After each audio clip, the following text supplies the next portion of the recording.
Good morning, good afternoon, and good evening. I'm Shruti and I have Hasib along with me. We are master students at KTH. Today we are going to talk about Flink NDB, a new state backend for Flink, which we are building as part of our master thesis. It started as a simple thesis project, but we went much beyond that, and right now it's a promising state backend for Apache Flink. As we all know, Stream State today is a first class citizen in nearly every stream processing system. Nowadays, data streaming is by definition stateful. For a stream processing application, state is backing operations such as aggregation, large windows, stream SQL tables, or any variable defined by the user, like, for example, process function on Flink. One of the main reasons people choose Flink over others to write and deploy continuous application is undoubtedly its unique combination of flexibility and scalability for stateful programmability, and also the strong guarantees that the Flink system ensure. Flink's guarantee make its state always correct and consistent even when node fail or when the number of tasks changes. That is like recovery or reconfiguration when it happens. Strong guarantee in Apache Flink is ensured by its underlying periodic two-phase commit mechanism. So one of the frequently asked question is, how is Flink state scalable? This is of course orthogonal to its two-phase commit mechanism, and the answer is state backends. Flink supports different flavor of state backends to store its active state, like memory state backend, file system state backend, and one of the most popular, RocksDB state backend. Before moving on to our Flink NTB state backend, I'll give a brief overview of the existing state backends in Apache Flink. The memory state backend processes the data objects in the task manager's heap memory, and upon checkpointing, this state backend moves the snapshotted state to job manager's heap memory. Whereas in memory state backend, whereas in the file system state backend, it's similar to memory state backend. It saves the in-flight state data in task manager's heap memory, and upon checkpointing, the snapshot data is moved on to a persistent file system like HDFS. So unlike these two state backend, RocksDB state backend has its state data stored in local RocksDB database instances. If you're not familiar with RocksDB, it's an embeddable key value store which offers asset guarantees. Each task manager maintains its own RocksDB file in a task manager data directory. With RocksDB, upon checkpointing, the checkpointed data will be moved to external file systems such as HDFS. But unlike the other state backends, the amount of state that you can keep with RocksDB is only limited by the amount of disk space available, which allows you to store very large state with RocksDB. So if you have already noticed, one common theme among all the existing state backends, which is officially supported by Flink, is the fact that state is always available locally to the compute nodes. However, this is not a restriction, but it's just a design choice of particular state backend that makes deployment and state access a bit more convenient. But in turn, this results in a few challenges, which we'll see in a while. In the last few months, we have been working on a new type of state backend that we call Flink NTB, which work a bit differently. Flink NTB decouples state and compute using a distributed database to store the state. This is quite similar to Google's Dataflow runner used in Apache Beam. But at the same time, Flink NTB also maintains the same processing guarantee that are established by Flink's two-phase commit protocol. Okay, now let's recap on how state backends are currently architected in Flink using RocksDB as an example. So Flink is mainly managing the compute task and effectively forwarding every read, write, and local checkpoint operation to the local RocksDB instance. Internally, RocksDB maintains an in-memory mem table with the recent changes in state. So when a read or write request arrives, it's applied to the mem table. Mem table in RocksDB are periodically flushed to disk in key order. So let's say if we have a key which we want to access is not there in mem table, then we have to see that state on disk through a chain of committed files sorted by key called the SS tables. This means that reads in RocksDB might take a bit longer time than the writes to complete. So as I mentioned, embedded state introduces a few challenges. So we can take it with an example of common rescaling operation using RocksDB. If, let's say, our application logic is compute heavy and Flink's tasks are overloaded, we clearly need more virtual CPUs. However, if we do scale out our compute pipeline, then we also have to scale out our storage together with our compute task. In a similar fashion, if our application logic is state intensive, then we clearly need more storage nodes. But while scaling out storage, here we also have to allocate more compute as a more virtual CPU that map to the new set of RocksDB instances. So the problem with this approach, especially with this compute intensive case, is that every time we rescale, we also need to reshuffle and load the state around, which is quite expensive. So the reason behind why it's very expensive is that we have state and compute being co-located, and even though they aren't directly proportional, we are still acquiring more, like both the resources at the same time when one is needed, due to which resource what we are acquiring is more than what we need. So let's now take an example of scaling a Flink job. We are taking this with the example of RocksDB state backend. Currently, we have a 2-node cluster, and if we want to scale out to a 3-node cluster, so what's going on here is like, before scaling out, we have to copy or like to take the snapshot of all the state stored in the local RocksDB instances and move to a persistent storage such as HDFS. And after scaling out, we have to again copy and redistribute the state. So this is quite expensive task. And imagine if you have the state in the magnitude of terabytes. It will take a long time to copy and restore the state over HDFS. As mentioned before in Flink Forward 2019 keynote, this is one of the core reasons why Beam Dataflow Runner at Google separate concerns between compute and data nodes. So in observation, almost all long-running pipeline accumulates more and more state over time and becomes state intensive. But in contrast to that, compute isn't proportional. So what's the solution for this? We'll listen to Hasi. Thanks, Shruti. So probably a better strategy could be for any rescaling or recovery purposes in Flink would be to decouple the compute and state. As Shruti mentioned, that both of them needs to be scaled if we need to scale out. So in that case, if we have a compute intensive task, we scale out compute only. And if we have a state intensive task, we scale out the storage only. Therefore, we only acquire the resources we need. So the good thing about the Flink is that it already provides the perfect support for compute reconfiguration. But when it comes to decoupled storage, we need such a storage system that acts separately to Flink, while we are still leveraging the existing Flink features, so we can provide best of the both worlds. So now let's look at the requirements that guided us through the design of such a new state backend. Actually, we know that Flink internally uses the hashing or key group to allocate the state to compute. So a good starting point even for a decoupled storage system would be to reuse the Flink's key groups effectively to distribute the state. Since compute and storage instances would be decoupled, an externally managed backend also need to have a capability to manage concurrent accesses, such as handling well concurrent requests across key pages in the same data node. Finally, we need good throughput to match the Flink's processing needs and not becoming a bottleneck during the normal operations. Having said that, after doing a thorough research, we chose NDB as the decoupled storage system.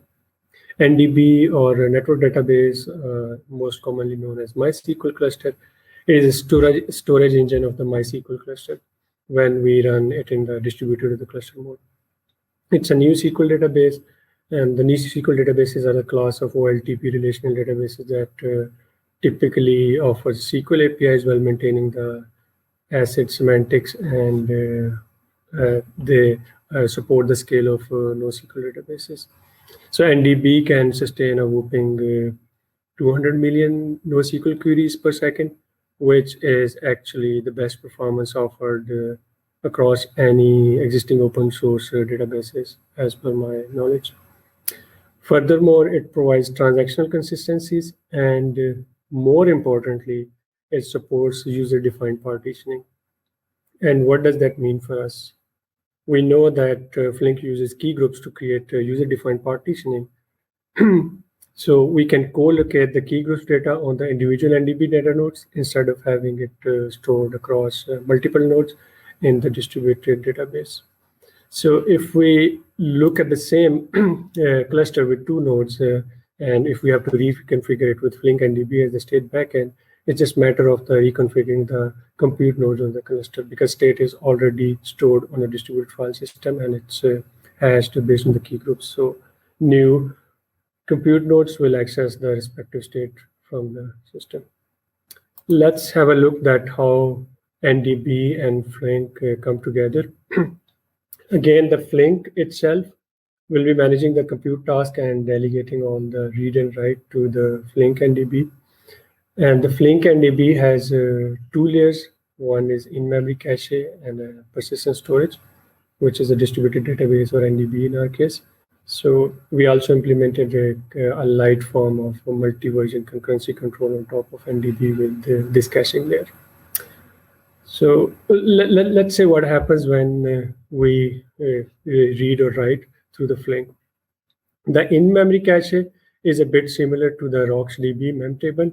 It logs all the recent changes in the state. The main difference is that if a read or write happen and we have a cache hit, it will give us memory equivalent performance. So because we are not doing the serialization or deserialization compared to what RocksDB does. On the other hand, if it's a cache miss, then the record is fetched externally from the special table in the NDB that always keeps the latest active state of the running Flink application. We call it active table or active state. And all the fetched values are also kept in the cache for future accesses, actually.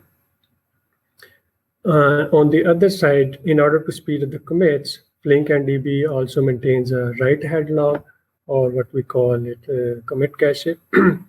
So it is used to track all the incremental changes during the different checkpoints or epochs. Once there is a need to checkpoint a state or whether we need to evict from the cache, the write-ahead log is flushed into another special table in DB that's called commit log table. So all the values from the commit state will go into the commit log table. This table is used for logging all the durable changes happening across the checkpoints, as it stores the value for each checkpoint epoch, and effectively it's taking the role of HDFS as in RocksDB, but in terms of orders of magnitude faster than RocksDB to commit the changes. And maybe looking at the schema itself in more detail, we have two major tables for the state: active table to store the state values for the current running epoch, and commit log table to store the version changes over the epochs. In addition to these two major tables, we have an auxiliary table to store the completed checkpoints detail, which is metadata used for recovery and configuration. It's like doing an undo or redo log for the database recovery. One can ask, like, why we have so much normalized table when we can achieve all of this using one table. The reason is that we wanted to leverage the primary key operation all the time to get best of out of the NDB. And the key group you can see that we'll use from the Flink to map to the NDB custom partitioning so that we can co-locate all the data for one specific key group. Let's have a quick look on a demo using a stream of my favorite fruits. So we are using the value state here, where key is the fruit name and value is the count. But keep in mind that list state and map state is also supported by the Flink NDB state packet. So here on the right-hand side, I have the active state and commit state table in the database in the NDB, and on the left-hand side, I have active cache and the commit cache, thus in-memory cache. So let's say I process the apple that is stored into the active cache. Apple is key, value is 1, and the same is stored in the commit cache. Commit cache, as I said, is maintaining the log for the changes that is happening between different epochs. We receive banana, that's also there added. Now we receive apple again, so we read the existing value from the cache and update the value. So you see that in this case, we didn't access the NDB itself. All of this is happening in memory, so we are getting it's not serialized as well, so we're getting the in-memory performance. Once we receive a checkpoint or marker, we write everything from the commit cache to the tables and clear the commit cache. The point to note here is that these are the values that has been written here from the commit cache to the active and active state and the commit state. The point to note here is that we have all our reads from the active cache, which is still intact and has the latest access entries as is. After we receive two more values, apple and mango, we process them, we receive another marker, we clear the we clear the commit cache, and then we move the values to the active state and the commit state. So if we look at the active state, we have updated all our values in place because it is active state is giving us the current point in time or the recent value. But commit state, we added new 2 rows because it is maintaining the version over different epoch. So we have apple and mango as inserted with epoch 2. Then we receive marker 3, but we didn't receive anything in between marker 2 and 3. So there's no change happened to the database either, or there's nothing changed in the memory itself. Then we process apple, mango, banana, the same fruits that I like. And we have all these operations happening in the memory all the time. Here, I wanted to raise one more thing, that cache cannot grow beyond a certain size. It could be like, I don't know, you can configure a cache of a few hundred MBs or GBs, but it cannot be like terabytes or something. You cannot have all the data in the cache. So it needs to be certain size. So in our case, let's assume our cache is of size 3. We already have apple, banana, mango stored in the cache, but now we are getting another key, that's avocado, that cannot be stored in here. So we need to evict one of the values. So what we'll do, we'll evict apple, that's the least recently accessed value. We'll put it into the commit state. So we process avocado, we see that apple has been replaced with the avocado in the cache. We move that stuff, apple, into the active state with the latest epoch, and apple has been updated in the commit state, although we haven't received the marker 4 yet for the checkpoint. And then similarly, we will receive a mango and we will update that. Before I move further, let's have a quick look on the benchmarking. That for benchmarking, we have been using Nextmark. Nextmark is a benchmark for queries over the data stream. It models an online auction system like many other benchmarking systems, and where we have bids and auctions and people can make bids and auctions. There are multiple queries defined over these 3 entities. So following the Nextmark benchmark results for the 2 different queries that we run with RocksDB as a state backend and NDB as a state backend. Here you see on x-axis query and then the number of events per second processed by each of these state backends. Let's see, the query 3 represents an incremental join while using all the state types like map, value, and list state. And query 7 finds the highest bid in a particular period while using map values. So we can see that Flink NDB is performing better than RocksDB. But these are the initial results. We expect that much more better results because this is still work in progress, and hopefully we'll see more benchmarking results coming in coming weeks with better results. Another important aspect I want to touch upon before we finish this, that how Flink NDB does the recovery. So what happens when an application crashes? We need to recover from the last snapshot. In RocksDB, we have copied the state from the HDFS to the individual compute nodes, which takes some time due to the data movement over the wire. But in Flink and DB, it's just one step because we need to recover the data from the commit table to reconstruct our active table. And as we mentioned earlier, because we're using key group partitioning to ensure that all the data for that specific key group is stored on the same database node, then it's just like moving data within the node from one table to another table, and we save a lot of time moving state across over the network, which gives us a better performance. So let's again have a look at the same example that we have processed this so much on the stream. We have the active cache, a commit cache, and active state table, but we received a spoiled apple, and when we try to process it, it just crashes. All the data in the caches are gone. And right now at this state, we can see that we already have some of the data after marker 3. If I restart my application from the active state, we can see some of the data that although we haven't checkpointed for the epoch 4, it's in there. So what we do, we know that once we recover, we're going to recover from the last snapshot at checkpoint.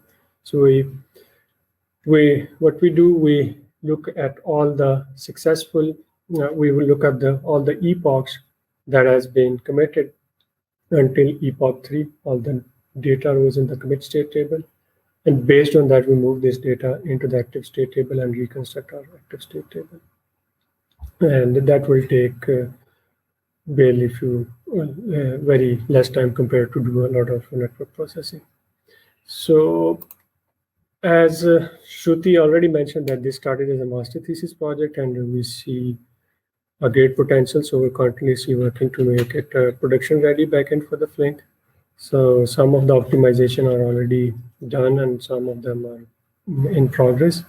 So one of them is like recovery. We think that moving from eager recovery to lazy recovery, that means that recovery can be done with the zero operation to reduce the footprint of the recovery.